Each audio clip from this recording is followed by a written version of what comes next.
Hello, everyone. What I would like to be able to speak to you guys about today is increasing, decreasing, and constant functions.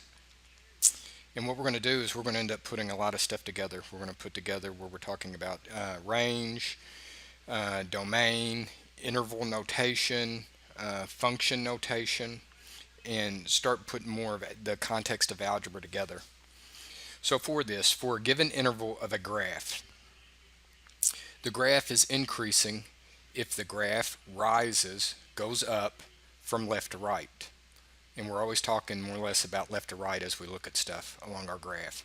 So from left to right, the graph is rising or going up. It is decreasing, the graph is decreasing over an interval if the graph falls from left to right or it drops, it goes down.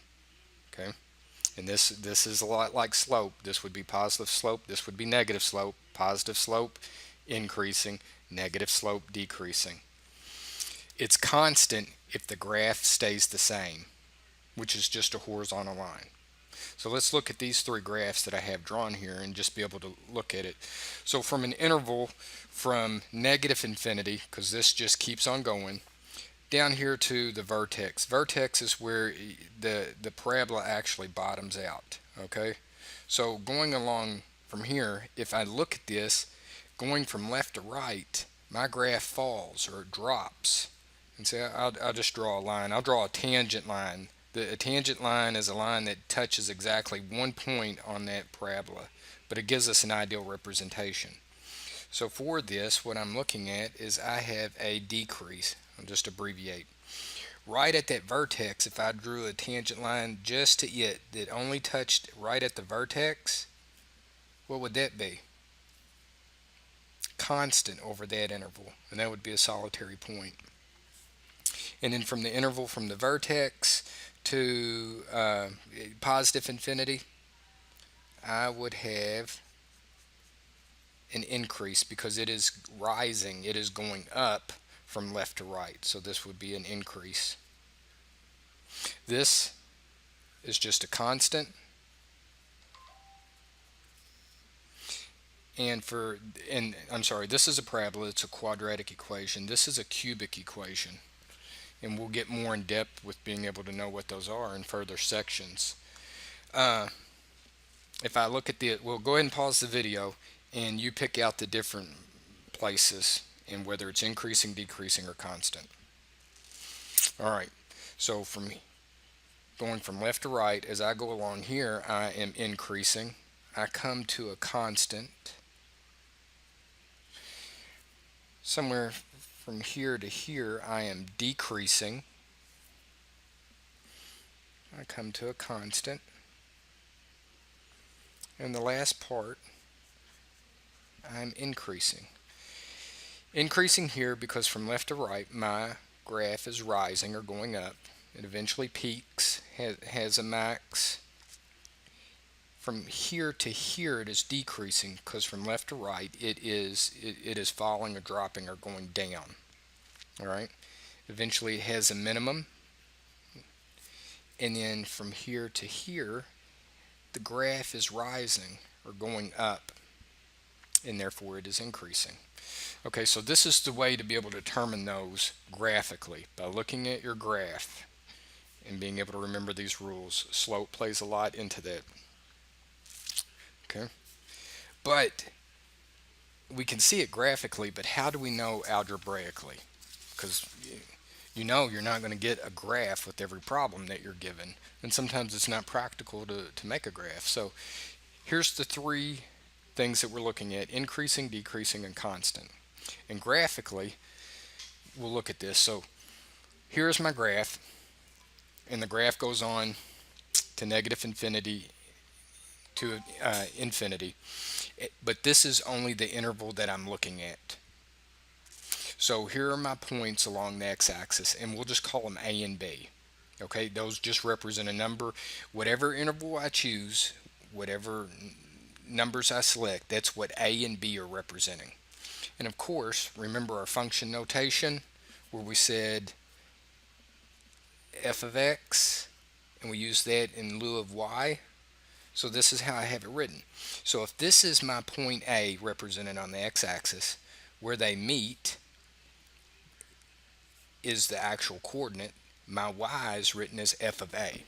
So this coordinate is a comma f of a. And the same applies for b. B is some number on the x-axis, so my y value, instead of writing y, I write it in function notation as f of b, and that is the point b comma f of b. Now looking at this, you should be able to see a is smaller than b, just looking at the number line, and f of a is smaller than f of b, just looking at the number line. Remember, your axes are really nothing more than number lines. So over this interval, for all a and b in that interval, a less than b and f of a less than f of b. Again, your a and b, these are just x values. I could even write it like this: x sub 1 and x sub 2, just meaning that those are different x values, and this is y sub 1 and y sub 2. But this is the context, the point of what we're doing is that a will be less than b and f of a will be less than f of b, meaning that I pick an x value that's closer to 0, and the corresponding y value should be less than the x value further from 0's y value. If f of a is less than f of b, it is an increasing interval on that graph. Of course, the opposite is true for decreasing. If we look, my x value, represented here as a, will give a y value, f of a, that is greater than the x value represented as b, y value represented as f of b. This is my interval for that. So this x value yields a greater y value than this x value. This y value is greater than this one. And what this simply says is for all a and b in the interval that I'm looking at of my graph, whenever a is less than b and f of a is greater than f of b, f of a, this numeric value is greater because it's further from 0 than this value, it's closer to 0, it is decreasing. This I have it written with words as I'm working along. This here is just the mathematical statement. I is the interval. And for a constant, it doesn't matter what my x value is. Whatever I plug into that function to get my output, x is input, y is output, f of a and f of b are going to be the same value because it is constant. Okay. So let's take a look at actually working through this. So here I have a graph. All right. And what we're going to do is we're going to work through and talk about it. So with my graph, you can tell I have some increasing, some constant, some decreasing going on here. And we'll just start over on the left. And what I did was I gave 2 points because the graph goes on forever, but this is going to be the endpoints of the different intervals that I use. So for my very first one, what I'm going to look at is, let's just say that I said,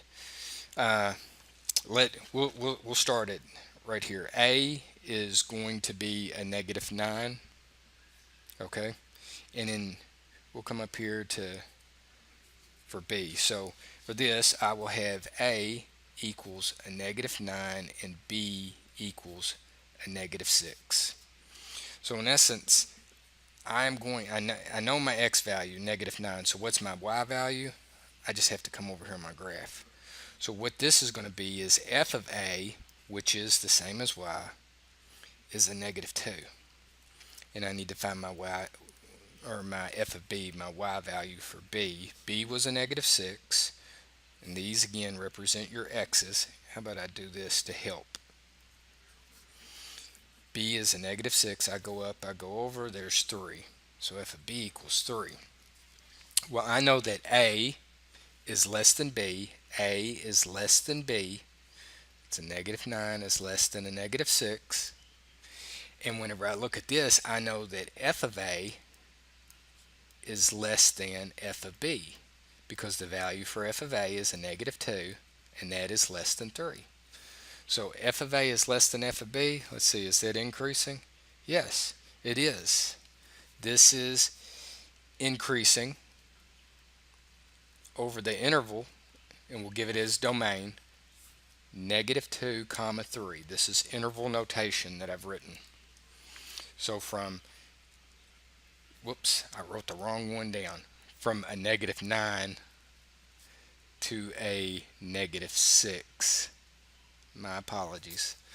So it is increasing from whenever x is a negative 9 to x is a negative 6. This is increasing. So along this interval, we know it is increasing, and we could see that on our graph, and we can see what the next one is. But I'm trying to show you algebraically if you were just given things. So from my x value, we'll say a equals a negative 6 from here, and then moving from left to right over to here, b equals a negative 2. So f of a equals 3, and f of b equals, my value for b was a negative 2, go up to there, go over, it's 3 also. So I know that f of a equals f of b. 3 equals 3. It's constant. Along this interval, I'm constant. On this interval, and we'll say that it's from negative 2 to, we'll go up to the vertex to 1. So from negative 2 to 1, this is what we're looking at. And we can see that it is increasing, but let's use it algebraically. So whenever, getting ahead of myself, whenever a is equal to a negative 2, a equals a negative 2, f of a equals 3. And whenever b equals 1, f of b equals, what is that value? 8.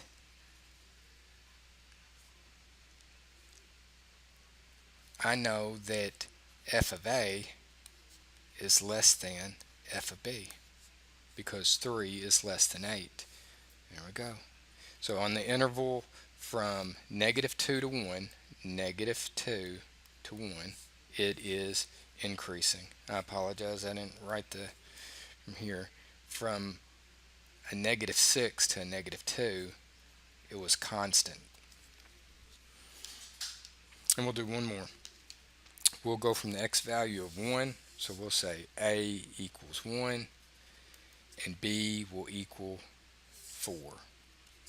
So f of a equals, and that is actually f of 1, right, equals 8, and f of b, which is f of 4, go over to 4, equals 3. Well, I know that f of b then is less than f of a, because 3 is less than 8. So turn around and look here, or rewrite it.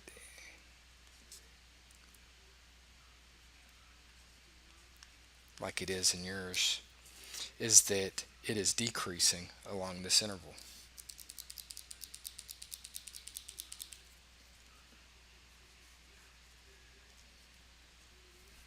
Decreasing along the interval. And the interval that I have is from 1 to 4. It is decreasing. Okay guys, that is increasing, decreasing, and constant. And as you hopefully can tell, we're throwing in function notations, we're talking about slope, we're having interval notation. We're putting a lot of stuff together just to be able to describe the characteristics of these graphs. Continue to watch the publisher's videos for the examples on the homework problems, and good luck on your homework.